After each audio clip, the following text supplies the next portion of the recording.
Thời gian như chớp mắt, bao buồn vui chớp tắt, em vẫn là người anh thích nhất trên đời.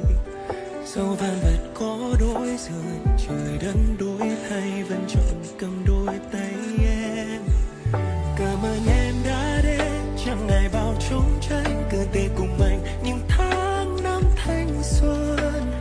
Người đã ở bên ta ngày mưa phải trở thành người bên ta